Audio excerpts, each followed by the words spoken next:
Maya, I only have one thing to say to you. Congratulations! I'm really happy for you that you finished your book. That's really exciting, and you've been working on it for a while. Not too long, honestly, compared to other books, but it's exciting to have it finished now. And I just finished reading it last night. I was gonna email you, but then I was too tired, so I haven't emailed you about it yet, but I will very soon. And I loved it, and I thought the ending was good. I liked the last line, but I'll send you a longer email to go over it, obviously, because this isn't the only thing you're gonna get. Can you imagine?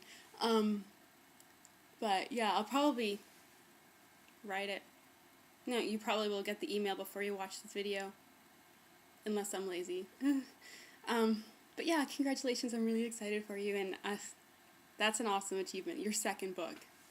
So yeah, I'll send you some information. So okay, the topic is characters who are too stupid to breathe. It's really sunny here. Oh, look, it's a doll. That's not mine, it's Megan's.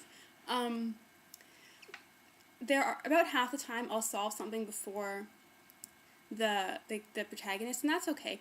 I think the ideal situation is solving the problem maybe a couple pages before the protagonist, maybe a chapter. Anything more than that, and it's been done badly, because you shouldn't have figured it out so quickly.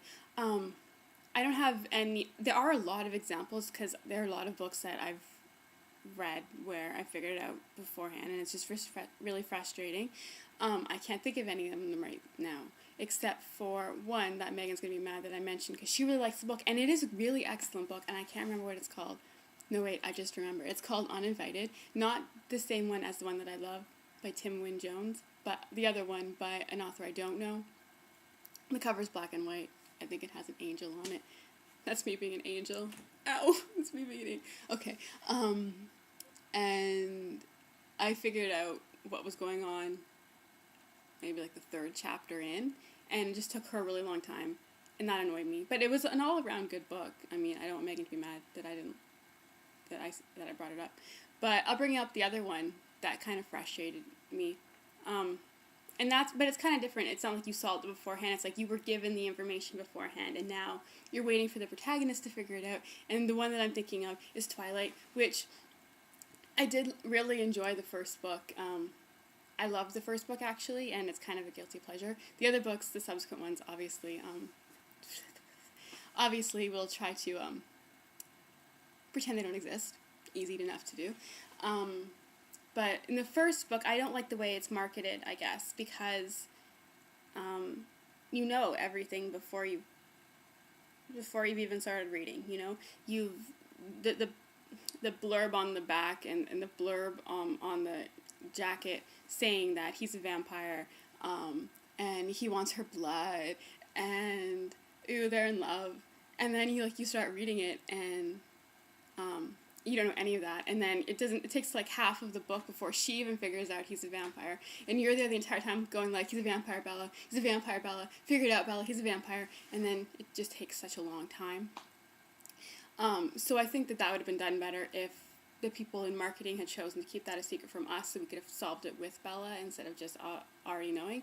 That's what frustrates me mostly, is when the packaging tells me the secret before I get a chance to solve the secret with the protagonist, or a couple pages before the protagonist. Which brings me to the other rant, which is, well, it's not the other rant, but it's the same with movie trailers these days.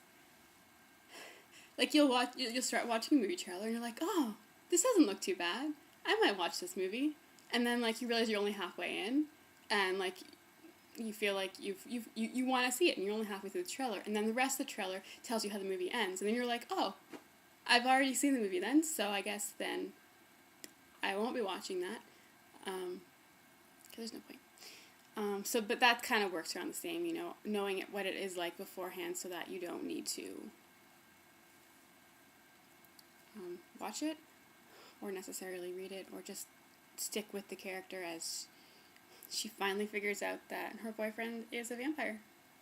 Takes a while for some people.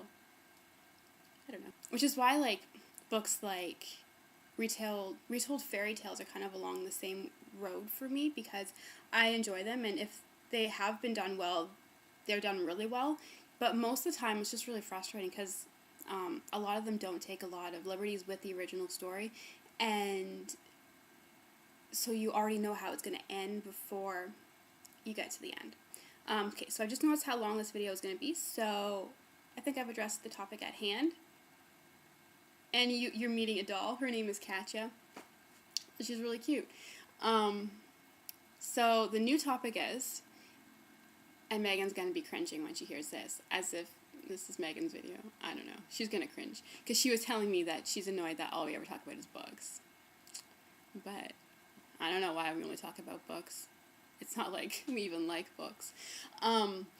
So the new topic at hand is, now that you have finished your second book that you've written, and I'm trudging along on my second book too, what do you find about your writing that is distinctly you? Whether it's style or the plot, or do you find that there are things that the characters do that what do you find that you do habitually?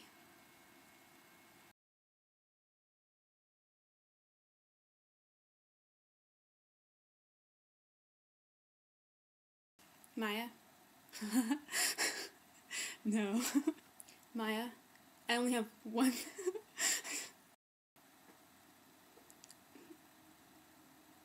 Maya, I only have. Sorry. Maya, I only have one thing to say to you.